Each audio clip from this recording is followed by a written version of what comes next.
Hey everybody, what's up and welcome to episode 25 of Into the Necrosphere. My name is Jackie Smith, your host as always. Today is a minor milestone which calls for a minor first. And so for the first time ever, I am going to have not one but two band members on the show at the same time. And if you listened last week, you would remember that I said we were going to take a pause for the cause this week as far as the black metal countdown was concerned. And so in its place, today I'm going to be talking to Ragnar and Simon of the Icelandic black metal band HELFRO. They are just about to put out their debut on Season of Mist. And having heard it already, I can tell you right now, it will rip your fucking face off. Really, really good. Really kind of polished, aggressive, violent black metal, which should come as no surprise because Simon and Ragnar are also in another very cool death metal band called Obsidian Eye. We touched on that. We touched about how the Season of Mist deal came about. And how these guys kind of have grown up and worked together. Really, really cool conversation. So that is coming up very shortly. Also, because we're not doing the Black Metal Countdown this week, I have time to talk about new music. So if you stick around after the interview, I'm going to be talking about the new Tombs, the new Earthrot, and a band out of Norway called Vredehammer. I think that's how it's pronounced. But anyway, so I'll be talking about those three records. And next week, obviously, we'll continue the Black Metal Countdown. I actually recorded another installment of that a couple of evenings ago with Marco of Stellar Master Elite. Easily one of the fucking funniest episodes I think I've ever done. We did go down some pretty crazy and wild tangents, but I think you guys are going to enjoy that as well. So do come back next week for that. And a reminder that you can get the show on iTunes, you can get it on Stitcher, Spotify, Google Podcasts, iHeartRadio, and you can obviously watch it on YouTube as well. So if you want to see my face for an hour and a half, YouTube is your channel. And if you want to experience the exhilaration and thrill that only a brand new episode of Into the Necrosphere downloaded to your phone, tablet, or mobile device can bring, then subscribe on any one of the myriad podcast services that provide this. What else do I have to tell you guys as part of the intro? So COVID-19 has kicked my 40th birthday celebration plans in the balls. Unfortunately, this week they announced that there was a travel ban in South Africa that extended to citizens of the United Kingdom, which included me. So a bit pissed off about that, but on the bright side, now you guys get to continue to get new episodes of Into the Necrosphere every week uninterrupted. I'll talk a bit more about that later, but what I do just want to mention is, in the UK, I think the hysteria isn't quite as bad as it is in some other countries, with the exception of the fucking toilet paper situation. So it's gotten so bad with this now that they actually have to have old ladies in the supermarket that's just up the road from me patrolling the aisle where they sell toilet paper. In the event that somebody comes and takes a trolley full and shoves off with it. I know that people have said that they, are scared that we get quarantined for 16 weeks and they have to stay indoors. But, even at 16 weeks, how much shitting are you planning on doing? That's really been probably the biggest disruption so far. I tend to work from home, so fortunately I don't have to, I'm basically self-isolated anyway. So that doesn't really bother me very much, but goddamn, man. For an illness that has the symptoms of flu and cold, I wasn't sure that 900,000 fucking rolls of toilet paper is going to help you. But on that bombshell, you will be hearing my conversation with Simon and Ragnar of HELFRO right after this.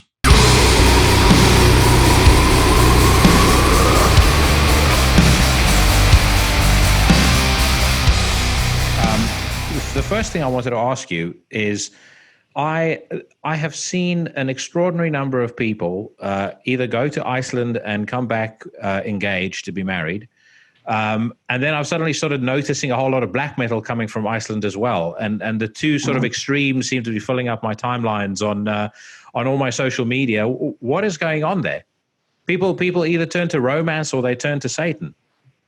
Well, I don't know. You want me to concoct a theory right on the spot? You know, where in World War II, you guys came over, and all the women in Iceland were tired of us being alcoholic farmers. So they would frequently get engaged to you guys or the Americans and leave with them. So, you know, maybe that's what's happening. People are coming here to get engaged to Icelanders, and we are left alone to make sad music and to make black metal. I don't know. I think that's a good theory, and I wouldn't necessarily characterize HELFRO's music as sad, because it is. I mean, I think it's some of the most aggressive and violent black metal I think I've heard probably this side of Anel Nathrak. I mean, at least the songs that Season of Mist have put out so far. But you guys you started writing this record back in 2015, if I understand correctly? Yeah, that's right. And I think it's great you mentioned Anel Nathrak, because I've been a fan of them since the early days. I bought the Codex Necro, and the one they released before that. I got them as soon as they came out.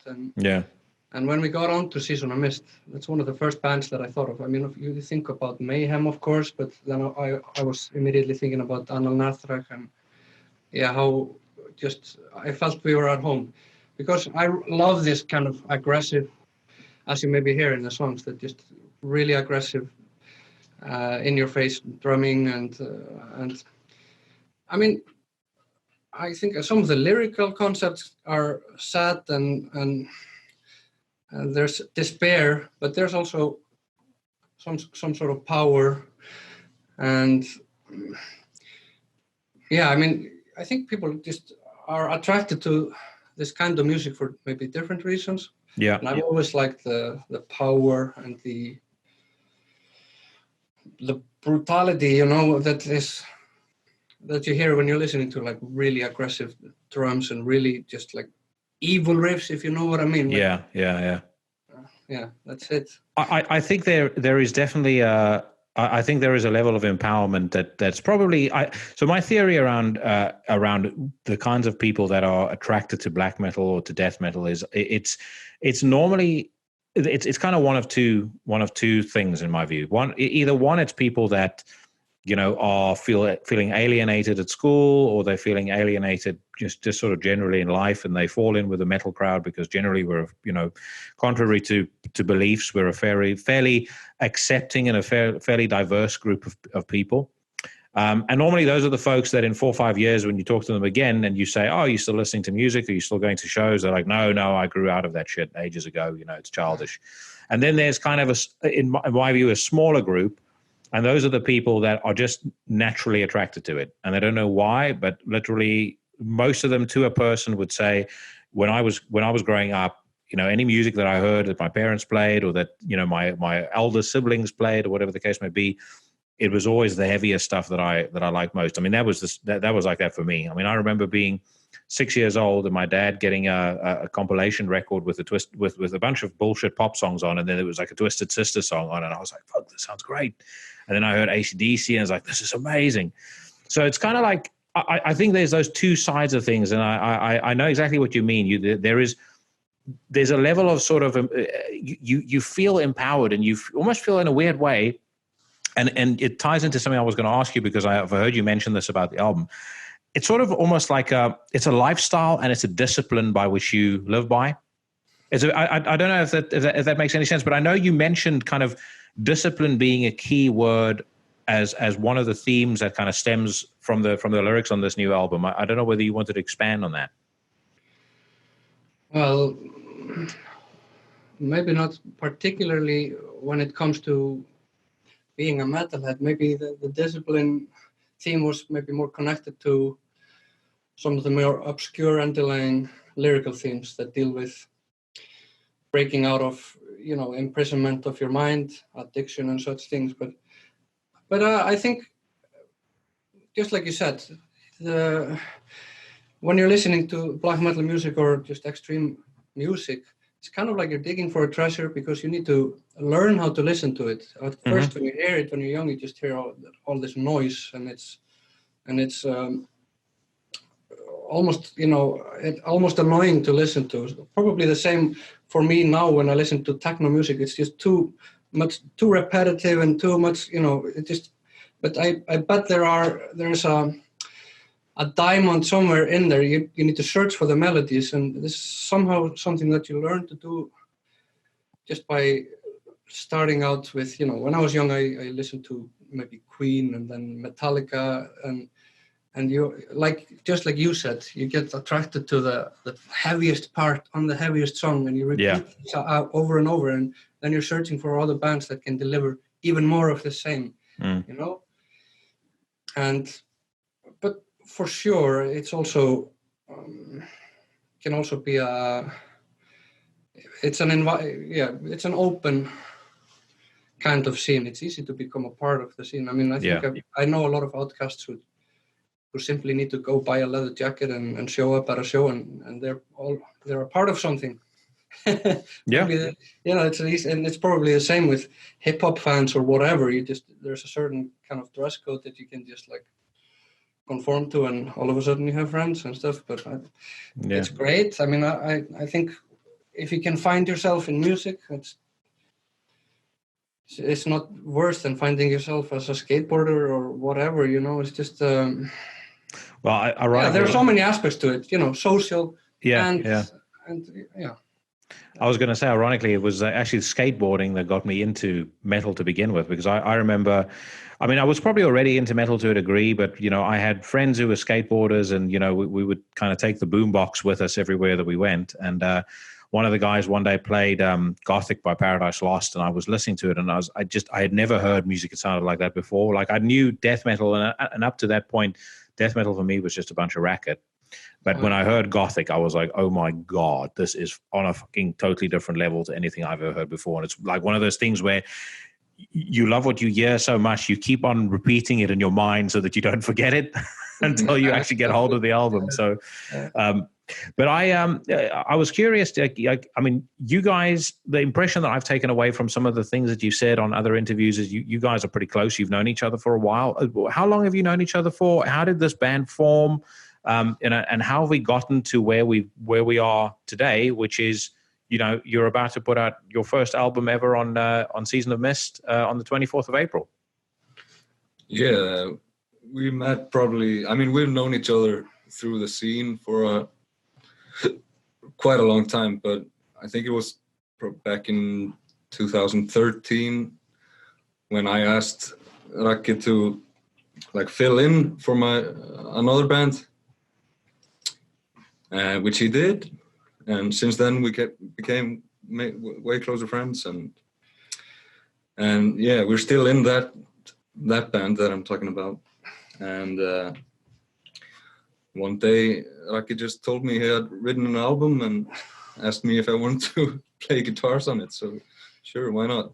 I mean, to be completely honest, we wrote an album for our other band, our death metal band, which is called Ophidian Eye, and we rehearsed really extensively, and we recorded the drums for that in 2016.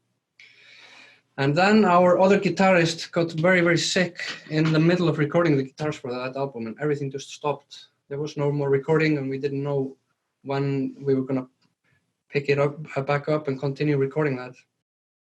And I had just a few riffs laying around on my computer, but this is maybe late 2016. I was expecting the whole album to be finished, but nothing had been happening for 4 or 5 months. So I was just going crazy. So I knew I would either probably stop playing drums, or I would have to figure something out for myself, to get compelled to keep playing music, because I didn't want to join a whole nother band and go into band practices with people that I don't know. So that's the reason why I sat down and just started assembling those riffs and making songs out of them and writing more riffs. So in the time when this Ophidian Eye album,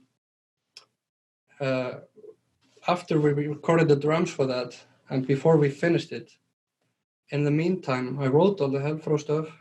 We recorded it and we got it signed and it's getting released. So I guess this waiting period really was fruitful in the end. You know, I was just about to say all turned out well in the end. How did the deal with Season of Mist come about? Did they approach you? Did you send them demos? How did that happen? I don't know how honest I should be with you. If you're going to say you bribed them to sign you, then that's different. But no, you can go ahead. The owner of Season of Mist, Michael Berberian, he came to Iceland. There's a metal festival in the east called Eistnaflug. It's a very popular among Icelanders, and some foreigners have also been coming here. And I played that festival like 9 times, I think, and it really was building up from just a tiny thing. And in the end, we had Meshuggah and Behemoth and all these huge bands here, and they had these. What is it called? Like meetings or something where you could speak with label owners and other important people in the music industry, promoters and magazine people and stuff. And all the guys who were playing and girls were invited to this meeting and to meet and greet these people. And I didn't go because I was smoking weed and drinking beer. And then after I wrote the HELFRO stuff, I wrote to Michael and I said, hey man, you remember I met you at that meeting? Which is a total lie. And said like, hey, here, check out this HELFRO stuff that I wrote. Yeah. And he meets like thousands of people probably every year. So of course he didn't remember if he met me or not. But yeah, I just added him on Facebook and sent him the stuff. And I think, I mean, he's been doing this for years and years and years. And he probably just clicks the links and he knows after 15 seconds if he has any interest or not. You know, he's not going to be reading your bio, looking at the photos, not until after he hears at least, 10 seconds of the music. So yeah, I always wonder with these label people because there's no way they listen to the whole album. You know, they're busy and they like listening to their own catalog, or their own just what the things that have been in rotation for years and years. They're not going to be listening to a new album like right off the bat. So I just always wonder, like, would anybody notice if you just put something like after 45 seconds in track number 4, you can just switches over to country music. Yeah, just a lullaby or whatever. He's like, man, this is some interesting shit. No, that is an awesome story. I have to say, though, I do agree with what you're saying about the labels. I can't remember, and I'm happy to be corrected on this. I can't remember if it was Brian Slagle or somebody else that said they listened basically to 45 seconds of the first song, they listen to about 30 seconds of the second song, and then they know. And I mean, I have to say, I don't know whether you guys feel the same way, but generally speaking, I've kind of gotten to that point as well. There's so much music coming out that if I look at black metal promotion, for example, and this is where I'd heard you guys for the first time. I actually shared it on the Into the Necrosphere Twitter account. I think it was the first song I shared, and I was like, fuck, this is awesome. But it was one of those things where on black metal promotion, I'll know within about 15, 20 seconds if it's anything that I want to hear. If it sounds interesting, I'll skip forward a little bit, and then, okay, this sounds cool, I'll hold on to this. With you guys, I not to sound like a fucking nut hugger or anything, but I instantly knew, it was like, okay, this is my vibe. I mean, I think you're being very generous because I know for both of us, we take like 4 seconds. If we check out a new song, somebody sends us something like, check out this band. It's just like when you're looking for porn to watch, you just skip like 2 minutes into it, and after 3 seconds, like, yeah, I'm gonna keep watching or listening to this or not. Yeah. You just instantly hear it. The mix, are the drums buried somewhere way under the whole thing, and it's just like really dissonant. Then I know it's not gonna be my style. Yeah. If I instantly hear blast beats and high-pitched fucking vocal screams in my face, okay, I will listen a bit longer, but it doesn't even take 10 seconds. It takes like 4 seconds, really. Yeah. I think I mentioned this on the episode of the show that's just come out today. Actually, one of the things that I really liked about all the stuff that I've heard so far that Season of Mist put out is the recording quality on this record is fucking fantastic as well. And I'm a big time audiophile. So as much as it's probably not quite so cult to admit, I am a bit of a sucker for just really well recorded music, and you guys, what I love about this record is every single instrument has so much sort of air to breathe in, but it's, everything also has a huge amount of slam. So, the guitars have that real sort of bottom heavy thud. The drums sound fucking fantastic. The vocals are they're not buried. They're right sort of, they're in your face, but they're not too forward. How, where was the album recorded? And it sounds to me as well, just based on what you said, that you guys paid quite a lot of attention to stuff like that as well. Yeah, I mean, the album was recorded in a fairly modern way, I'd say, because the drums were recorded literally here in the next room, just with a mobile setup, and I recorded all the guitars and bass just at my house, and vocals just here and there, wherever we can find an empty spot that people wouldn't be listening to random people screaming, and then it was just, I mean, this sound itself came all in the mix, I'd say. It's because it's recorded mostly just DI, reamped, and all that stuff. And that's our friend Stephen Lockard, yeah, and Stephen Lockard of Studio in Misery, he recorded a lot of the stuff that's in circulation now, Icelandic black metal, and yeah, to be completely honest, when he was about to start the mix, I just said, think about Svartidauði, think about the other bands that you mixed, and just do the complete opposite. You want to be, just do, not because I don't like it, not because I dislike it, but we are playing about 100 BPM faster than any of these bands, and we want clarity. We want people to be able to hear the impressive drum fills, and we know that a lot of these other albums from our colleagues are recorded without click track, and they think that it's totally organic, but I know he has to reconstruct the whole thing afterwards without letting them know really. And I just said just make this thing crystal clear, and then afterwards, if you want, you can add the reverb and dissonance you want to it. But I just want to be able to hear everything, and I wanted to I think we just kind of treated it as a modern death metal music when it came to the mixing, although it's black metal music. I think there are not 100 layers or anything. There are just two guitars on either side, bass and vocals, and we trusted that we had written good enough and interesting enough riffs that it was okay that all of this was audible, Yeah. So that's basically it. I just asked him to make it, just bring a lot of clarity, and let's make it just. How did he take that though? Is this because you're basically saying to him, listen to everything that you've done and make this sound a whole lot better? do a much better job than you've done with the last 10 albums you recorded. No, that's not what I said. For him, nice. Or something new, because he's been requested to do it a certain way from the other bands too. Yeah. And they are listening to a certain type of music, and they're we want it to sound like this. So I think for him it was a breath of fresh air. Yeah.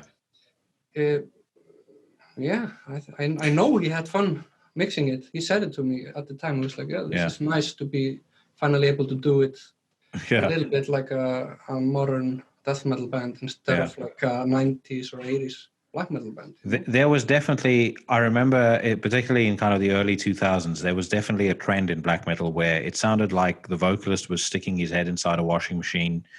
The guitars would sound like they literally said, okay, turn off all the bass and turn the treble right up, for the drums, replace those skins with dustbin lids. And it was, absolutely atrocious. I definitely feel like the genre has moved on from that quite substantially though. Yeah, perhaps. I mean, but some of that stuff is really enjoyable. Yeah, no, it has a certain charm to it. But I don't know. I just enjoy a lot of different approaches to this kind of music. I like Bursum's Dunkelheit as much as the next guy, but I also like Abigor's Fractal Possession, where it's just like sci-fi. Everything is, there's no gain on the guitars, and the drums are almost like jazzy. And I don't know, we just wanted power and clarity and in your face fucking blast beats and tremolo leads, Yeah. You talk about power. Now, I know we were chatting about Anel Nathrak earlier, and I've been doing my countdown of my favorite 50 black metal bands. Obviously, Anel Nathrak are very, very high up on that list, but one of the songs of theirs that is one of the most fucking frightening things that anyone will ever have heard, and particularly people that don't know black metal, when they hear it for the first time, I swear to God, they would think that it's the apocalypse.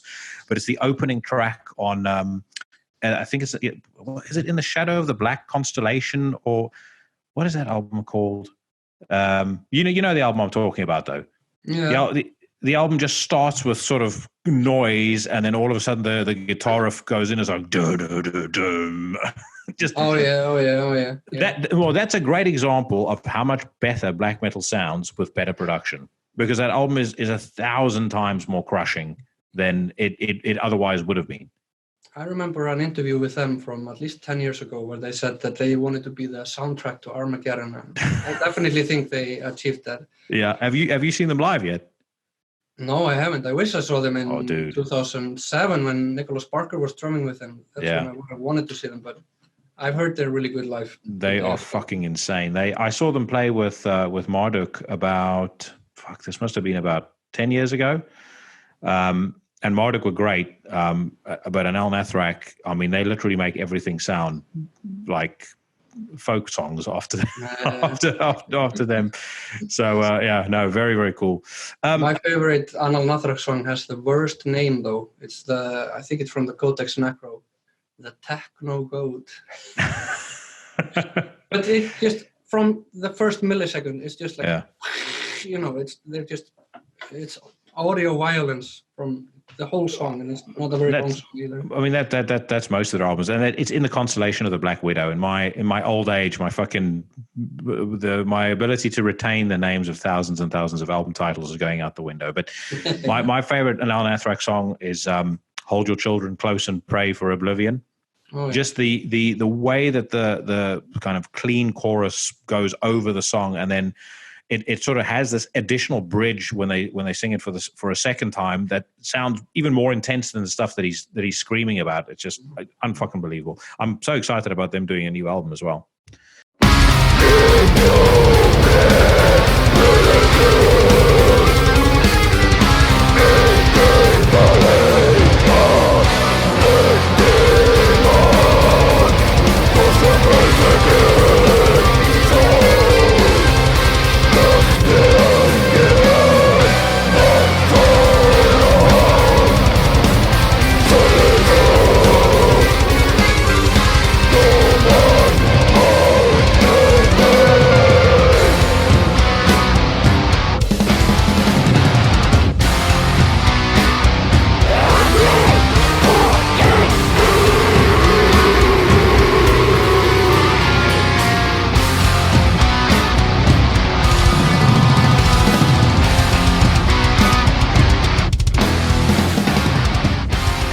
Anyway, so when it kind of came time for Season of Mist to or for the Season of Mist deal to happen, were you surprised when the owner got back to you?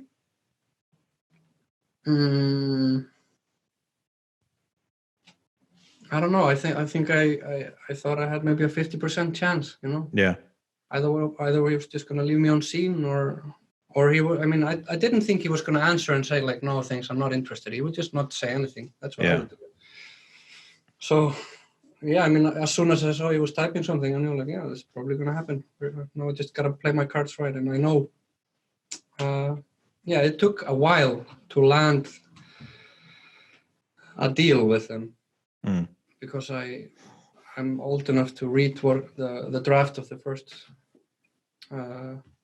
contract that I got sent, but in the end it took like 2 or 3 months, so the initial rush wears off when you're starting to negotiate about like percentages and stuff, and since then it just feels very normal but also very, very efficient. I mean, I'm very happy with the promotional period that we're in right now. They are doing a lot of great work for us. And I mean, you guys would have had experience of all of that stuff before, though, surely, with Ophidian Eye and the projects that you were in before. How are things different this time around? I just think, like I said, the promo. Yeah, just basically having other people doing everything for you, I guess. Yeah. I've been signed on Unique Leader with my old death metal band, and we loved them. They were really nice to us and everything, but they signed so many bands that they had no time to give us any attention, or But Season of Mist is much more picky, and I think they're putting out 1 or 2 albums per month. I think so.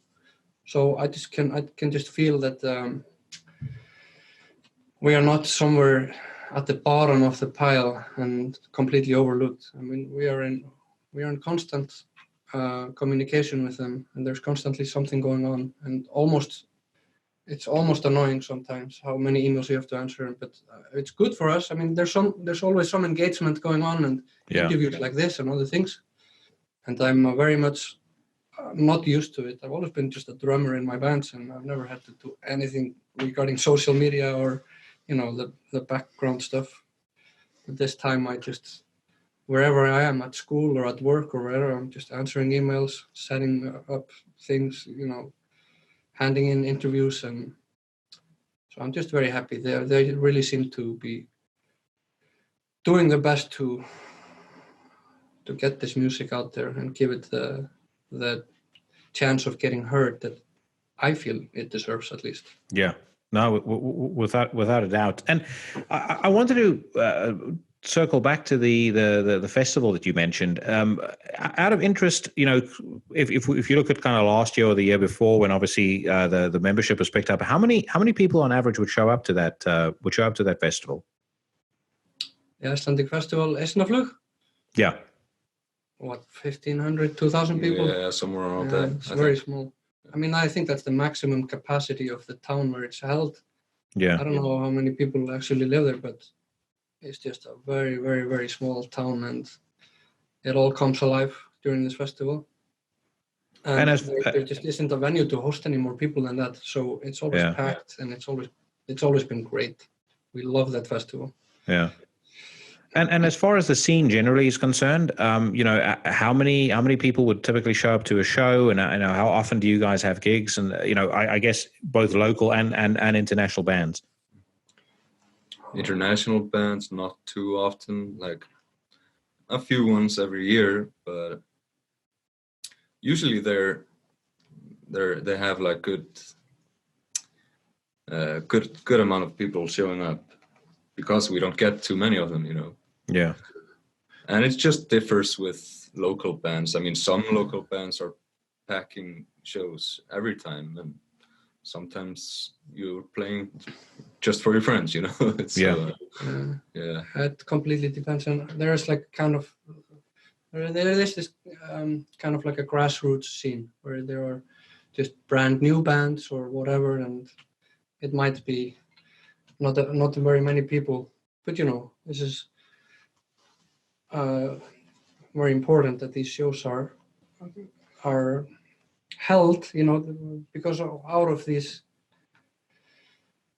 grassroots, occasionally there comes something great. But with the other bands, the more established bands, Shrine or definitely Misderving or Svartidauði, they will fill a decent venue every time, and they're not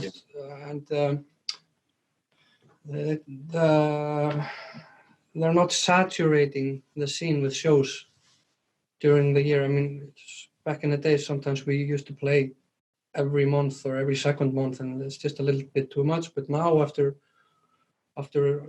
some of those bands have broken out and have started to play in Europe and elsewhere, they just come and play maybe 1, 2, 3 shows in Reykjavik a year.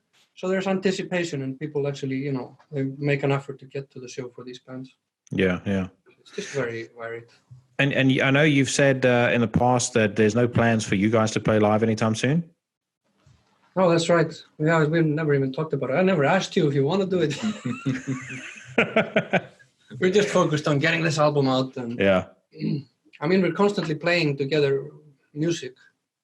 2 of us, and in the death metal band we mentioned, Ofiri and I. So I don't know. I think, I mean, I'm 30 years old now, and I've been playing bar gigs in Reykjavik since I was 16, and it's not maybe something you're really aiming for. So I think we would need to feel a really good response and feel like we could book like decent shows. Yeah. To want to go through with it, So but we just haven't even talked about it yet. In the studio, you can do whatever you want. Yeah. As soon as you want to go live, it's just a completely different. And I guess you could kind of take the approach that, and we use them as an example again, and Al Nathrak have taken, where if memory serves me correctly, originally they started just doing kind of one-offs at festivals. And they would do the odd show here and there, and people seemed to get more and more into them playing, and then they could start adding more and more to the live show, and eventually they kind of became a full-on sort of touring band. But I think they definitely seem to test the waters first. I mean, that might be the best approach for you guys too. Well, I just remember the main reason why I haven't said no, we're not going to play live, is because I very clearly remember when Anal Nathrak, 10-15 years ago, said, we are never going to play live. You can count on that. We're never, ever going to be a live band. And then, 1.5 years later, they were booking shows all over the place. So that's why I keep the door open. But it doesn't never say never. Yeah, that's basically it. But I think at this present moment, maybe, it changes sometimes. But at the present moment, I just enjoy writing and the company of my friends when we're creating music, and the romance of being in some dirty backstage in a small club somewhere in Europe kind of faded for the time being. So I don't know.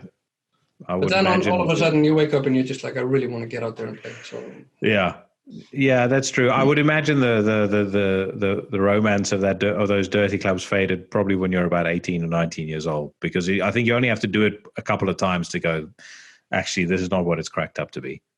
Yeah, maybe. When you have those little step stages that you have to get on and all that bullshit. We're playing really, really fast as well, and it's kind of like an athletic challenge to play some of these songs.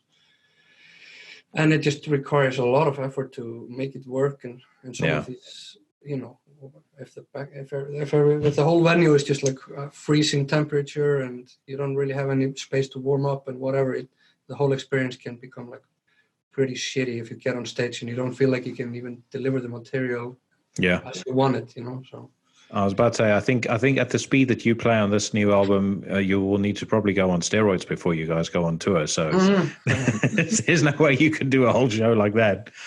But your preference, I think you said on your interview with Antichrist magazine, was that you'd want a vocal anyway rather than play drums. If you guys played live, that is. Yeah, I mean, when thinking about playing live, I change my opinion on that every single day. Sometimes I'm just like, I'm a drummer. Why wouldn't I just play the drums? Yeah. Get some tosser to do the vocals. Anybody can do that. Yeah. So I don't know how it would end up. But at the same time, like I said in the Antichrist magazine interview, I put effort into writing some of the, it's not just blast beats and then random fills or whatever. I tried to write the drum fills so that would fit the guitar parts or be even more extreme than the blast beats themselves. So you need to have, there are drummers that are faster and better than me at playing very fast or have more endurance, but I just think I have a pretty unique kind of playing these fills, which I like. I like listening to them. They're a lot inspired by Nicholas Parker's drum fills when he was in Dimmu Borgir and Old Man's Child and all these great albums that came out around the 2000s, and I want to hear those fills live as well. So I don't know how I could get to do that. A lot of guys who can play the blast beats, but I was about to say a lot of guys can play blast beats. Not a lot of guys can play it well, because I find a lot of blast beats nowadays I find incredibly monotonous. And there's a friend of mine who, I mean, he's at a point where he virtually doesn't listen to music with blast beats. But the rule of thumb is always if the blast beats can get past him, then I know it's good. He loves you guys as well. Interestingly enough, in his view, Nicholas Barker is literally the greatest drummer of all time. So, but I wanted to ask you, in terms of other drummers, obviously you being a fan of death metal as well, who stands out to you as guys that inspired or influenced you? Derek Roddy, definitely. Nicholas Barker, John Longstreth. Yeah. Hannes Grossman. We love Necrophagist. We love that album, and that's one of the people who don't realize what an amazing thing he did on the Epitaph album. And if they think it's they're just wrong. He was 22 when he recorded this fucking thing, and it's just, I don't know. I just like when I listen to drums, and I think like you can just hear the dedication behind it. It's not like they learned how to play blast beats in 2 years and then they recorded an album. It's just, there are many more drummers like that. But I never had any idols in other musical styles. It's very weird to me when people that I've known to be metalheads for years and years say they are influenced by, I don't even know the names, like Steve Gadd or Neil Peart or something. I mean, they're probably great drummers, but I've always just been influenced by death metal drummers. Yeah. Most of the time. And I think top 2 picks, Derek Roddy and Nicholas Barker. And I think like every time I hear a drummer say Nicholas Barker is one of the greatest drummers of all time, then I know this person knows a little bit about drums, at least, Yeah. I remember when I saw Francesco Paoli of Flash God Apocalypse, he was talking about it, and he said like, Nick Barker is like a god, and I was like, okay, now I like Francesco. He knows what he's talking about. The thing with drummers always for me is if I can recognize the drummer from the way that he plays, regardless of the band that he's on, then I know, then that to me is the first step towards that person being, going from good. Because I don't think most bands that are signed to a reputable label, and have, been to a decent recording studio, the drummer is competent at the very least. But it takes, it's that step up from competence to great, where when I hear the drummer, I know it is. Like, you immediately know that it's Nick Barker playing. You immediately know that it's George Colliers from Nile. When you hear a Nile record and you hear those drums, it's him. You could tell on his solo record as well. I'm trying to think who else. Commando, back in the old days, with Morbid Angel. He has this way of kind of drumming and these like very sort of short, sharp, tight little fills that he throws in between the blasts. Hellhammer. Hellhammer, I'd say, is maybe one of my favorite drummers. Oh yeah, he's great. I love him. It's just Tony Laureano. Since we're talking about Nile, everybody seems to forget about him. What other band was he in? Angel Corpse, I think. He was, yeah. I never really checked that out that much, but what he did on In Their Darkened Shrines is just so underrated, man. Holy shit, that's a great drummer. I really wonder why he just kind of disappeared after that period. Yeah, I can't remember who he went to go and play with, because somebody else played for them afterwards for a short period of time, who's also gone on to a few other bands. Like it slips my mind where they've gone off to. I am a very, very big fan of George Colliers, though. I think I think he adds so much to that band, and I really like the new lineup as well. I think this new album for me is it might be one of the best things Nile has ever done. I think it's incredible. I love the new album, but I always missed Dallas though. But the new album is pretty fucking good. Though. Yeah, I thought I would miss Dallas a lot. And as I said, I think they sort of have let loose and they've experimented a lot more on this record than they did on the previous couple. And I hope they continue to go down that track. And I feel like a lot of the bands that are kind of continue to push the envelope as far as how much they're willing to experiment and how much they're willing to do that's different to what they did before. I think those are the bands that will kind of remain, and all the others tend to just sort of fall by the wayside. And in part, I think, if I think about death metal, I think partly that's been necessitated by the fact that there's so much black metal that's so much more interesting. And I can't remember who it was that I was talking to the other day, but he said, like, there's just, like, from a death metal perspective, you just can't make death metal anymore that just sounds like, Deeds of Flesh back in 1995. I mean, that shit was cool for 1995, but it's not. It's it's had its time. Yeah. Speaking of death metal, what are you guys going to carry on with Ophidian Eye as well? Yeah, for sure. Yeah, hell yeah. I mean, in my eyes, at least, I mean, that's like my main band. I mean, over here, I'm just Rakkis' little sidekick, you know, just recording what he tells me to do and stuff. But Ophidian Eye has always been like my main band. Yeah. And yeah, for sure. I mean, we have an album ready, and we're just working on like finishing up, you know, artwork stuff, and I mean everything is basically done. So just little touch-ups here and there, and we'll be sending out demos soon. But yeah, to be completely frank, that Ophidian album is fucking insane. So just watch out for that too. But we have time for both. We have time for both, and for me, Helfró just satisfies the black metal side of me, but we're also death metal heads, so yeah, nice to have both. Yeah. Speaking of the combination of the two, a band I fucking love, and if you haven't heard them yet, well, I hope you have heard them, but if you haven't, make sure you check them out. Outer from Poland. They put out an album in 2018 called Hollow Earth. I've heard of them, but I've never checked out the album. I mentioned it on the episode that came out today, but in their bio they say their sole purpose is to spit in the face of anyone who tries to beautify black metal. It's like as soon as I read that, I was like, this band's fucking awesome. Or immediate. I don't give it. They could literally be screaming into a fucking set of tin cans, and I'd probably still like them.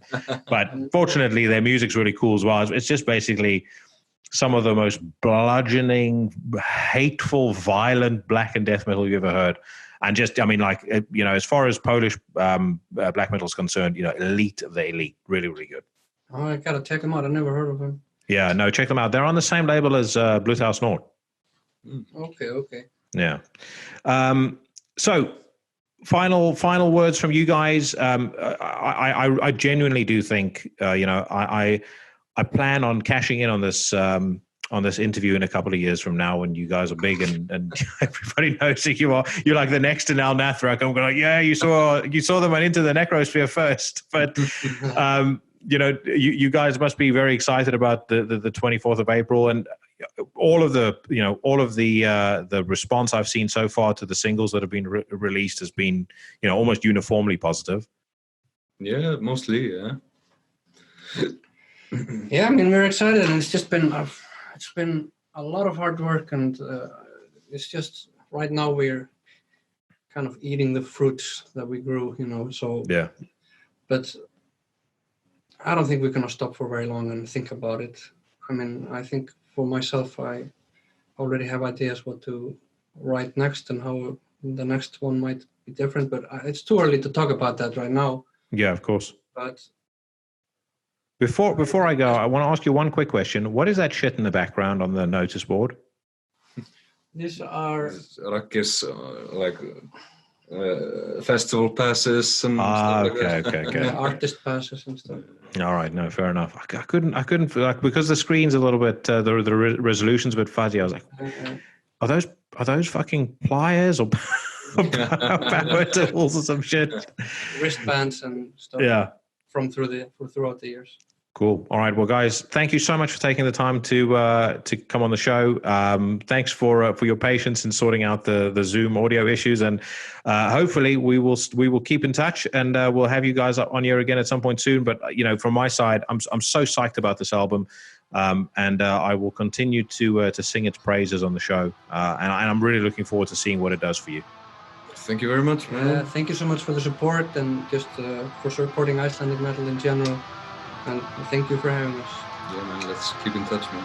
For sure, man. Take care of yourselves. You too. All the best.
was a track off of HELFRO's debut self-titled album, which will be out on April the 24th via Season of Mist. And just once again, thank you so much to Simon and Ragnar for coming on the show.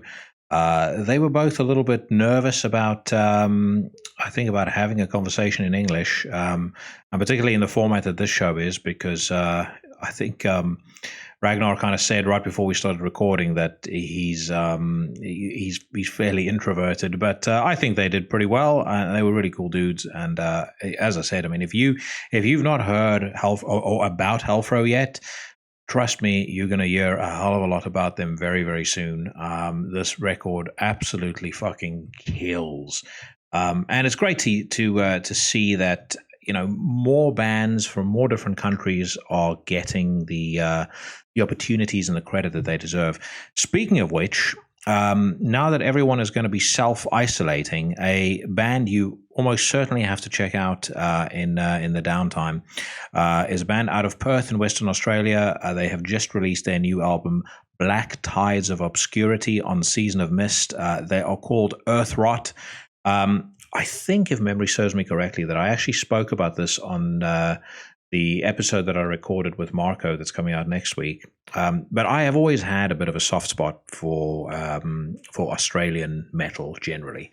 And part of the reason for that is because I feel like one of the things that Australian metal bands do really, really well, and it doesn't matter whether they're black metal bands, death metal bands. I mean, you know, I go back all the way to a band called Alchemist, who I think is a really great example of this. They can take a tried and tested formula and they can put a couple of tweaks or a couple of pivots on that formula and just make it sound so interesting and so different to anything else that you've heard before. And I think Earthrot have really managed to do that on Black Tides of Obscurity.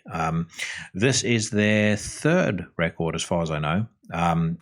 My personal opinion, I've not spent as much time with the back catalog probably as I should have, but just from the initial kind of listens that I've given everything, I would say this new album is, you know, a big step forward for them. You know, and really you'll hear all sorts of different influences come together. Black metal, death metal, like all the way through to, you know, kind of the outlaw goth country hybrid of bands like Madrugada. And, you know, they just somehow managed to get everything to sit together with absolute perfection. And again, you know, much like many of the Australian bands that I've heard, you know, think of bands like Destroyer 666, Alchemist, Psychroptic, The Amenta, they all fucking kick ass, and Earthrot is no exception. So I am going to play my favorite track off Black Tides of Obscurity. Like I said, it's available on Season of Mist. Highly, highly recommended. There are 10 tracks on here, and it is a fucking monster from start to finish. This is the first song off Black Tides of Obscurity. It is called Dread Rebirth.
That was Dread Rebirth by Earthrot off of Black Tides of Obscurity, the third in the Earthrot canon. And like I said, definitely worth getting hold of. It was released, I think, on March the 3rd on Season of Mist. Another absolute fucking home run for Season of Mist, which came hot on the heels of the new Tombs EP, which they also put out. And I don't want to sound like I'm a Season of Mist nut hugger, but they just happen to be exceptionally good at quality control, and they happen to be exceptionally smart at who they sign. Now, Tombs, I think I did mention this when I interviewed Mike Hill, which was, I believe, on episode 20. I feel like Season of Mist is a more natural home for them than Metal Blade was. Not to denigrate Metal Blade, but I just think Tombs probably belongs there more so than they do Metal Blade, and they are certainly back with a vengeance. Monarchy of Shadows is the name of the new EP. It is about 35 minutes long, so if you do buy it, you're not getting shortchanged on a 7-minute 2-track deal. This is 6 songs, including I think a re-recording of Path of Totality, which came off the original Path of Totality record, which they put out in 2011. But this is quite a departure from the Grand Annihilation, which Tombs put out in 2017, and it shouldn't come as a surprise, because if you recall from my conversation with Mike, he did mention that he wasn't necessarily the biggest fan of the Grand Annihilation, and I think that wasn't necessarily because of the music. It was because of some of the personal experiences that went with making it. Monarchy of Shadows, for me, sits far more squarely in the realm of Savage Gold or Path of Totality, in that it's more black metal, or more black metal orientated, I should say. There's a real kind of tip towards the necro slam subgenre, or the necro slam tag that they got given, or that they were known for, and the whole record just sounds fucking angry. Literally from the opening track, which is the song Monarchy of Shadows. through to the Dark Rift, which is the last, I think, of the new original tracks right before the Path of the Totality remake. I mean, everything on this album is just fucking hard. And I tell you what, though, I know I really enjoyed speaking to Mike, and I really like his podcast as well. If you ever are looking for another podcast to listen to in addition to this one, which I know for most of you should and really must be one of the only ones that you listen to, he does a really good job on Metal Matters, and he's got another one called Everything Went Black, and both are excellent. And he's just my kind of guy. You know, he eats meat, he participates in violent sports, he lifts weights. He's very unapologetic about the person that he is. It comes across on his podcast, and it really comes across in his music. And I think Monarchy of Shadows is an extremely unapologetic record. I mean, it all of the elements of Tombs that you like are there. You know, from the black metal through to the kind of hardcore influence, through to the goth tinge, the kind of Joy Division vibe that they sometimes evoke. And all of it works very, very well. And the exciting thing is this EP is a forebearer of another full length, which we can expect this year. So I'm going to play one of my favorite tracks off this album. And I think I'm going to go with Man Behind the Sun.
That was Man Behind the Sun off the EP Monarchy of Shadows by Tombs. And if you haven't checked it out yet, listen to my interview with Mike Hill, who's the frontman, the creator, and the mastermind behind Tombs. I think it was episode 20, if I'm not mistaken.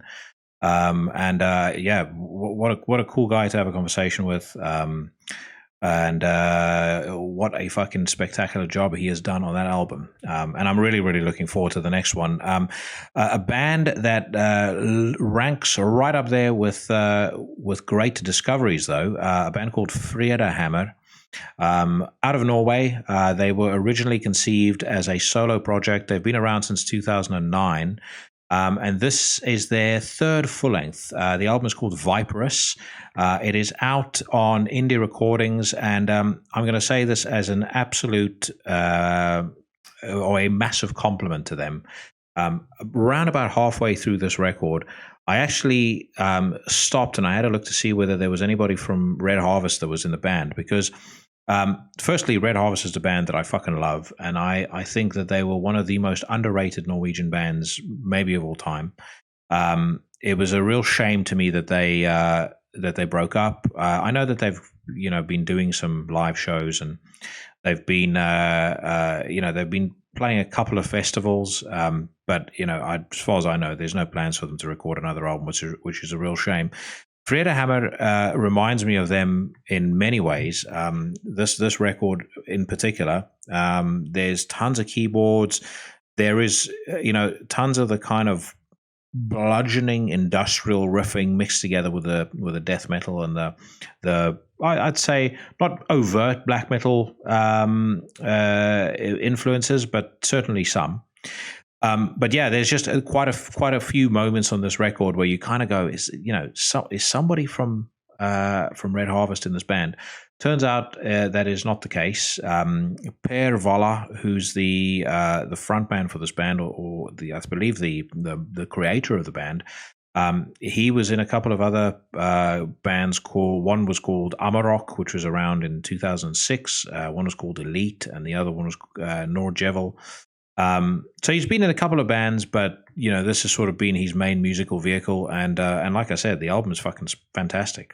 A real surprise find, and an album that is filled with variety, but is fucking badass from beginning to end.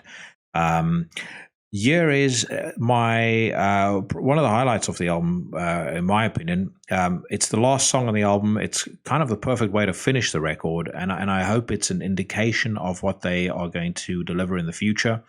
It is called From a Spark to a Withering Flame.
That was Vredehammer off the album Viperous, now available on Indie Recordings. The song is called From a Spark to a Withering Flame, and that just about brings me to the end of this week's show. Like I said, my week was ended on a fucking sour note because of the coronavirus travel restrictions that were enacted in South Africa. At the end of the day, I understand why they did it, but it still doesn't change the fact that I had a lot of fucking fun things planned. I was supposed to spend my 40th birthday in a safari park surrounded by lions and rhinos. Now I am going to spend it surrounded by booze and misery. Anyway, I was very amused to see how certain quarters of the media have responded to this whole thing, though. The Times reports today, yesterday, March 15th. ISIS issues coronavirus travel advice. Terrorists should avoid Europe. A real real necessity that the terrorists avoid Europe right now. The Guardian, ever the intrepid reporters, hands off sex parties and the spread of coronavirus, because apparently there's a real issue now with the number of orgies that are being cancelled in London and New York because of the coronavirus. But the recent article that a friend of mine, Miranda Yardley, shared on Facebook was the peak as far as the fucking coronavirus insanity is concerned, though. This was was in a publication called Pink News. The article reads, researchers studying COVID-19 among infected patients in hospital in China are thought to be the first to test stool samples for the disease and are now warning that coronavirus can be transmitted via mouth-to-butt contact. This is the latest blow for the LGBT community, which is already more vulnerable to coronavirus than heterosexual people and has seen the pandemic force major pride festivals to cancel. Now, look, I mean, I think regardless of your lifestyle, if you feel like there's a bias in a fucking virus for which there is as yet no vaccine against you for whatever reason, you need to seriously stop fucking navel gazing. And I as much as I'm joking and as much as I'm annoyed about the travel ban, I really do hope, if you are listening to this, that your friends, family, loved ones are safe, that you're safe. Like I said, in the UK, they've not enacted a travel ban yet, but I'm sure that's coming. I know quite a few of the folks that work for me that's based out of Spain or Italy. They're all indoors at the moment and they can't really come out. So, it is shit. But at the same time, N1H1, from my understanding, was way, way worse. And I can't remember people flying off the fucking rails the way they have this time around. Anyway, whilst Corona rages on, we fucking rage on over here. And like I said to you guys, next week, I've got Marco from Stellar Master Elite on the show. We recorded a hellacious installment of the Black Metal Countdown. Numbers 29 through 20. Oh, was it numbers 29? No. Numbers 30 through to 21. We went down a bunch of crazy rabbit holes, and as I mentioned on the episode, we could probably subtitle that to the Controversy Edition, because it turns out almost every fucking band we were talking about have at some point been accused of being NSBM. We naturally made loads of fun of that.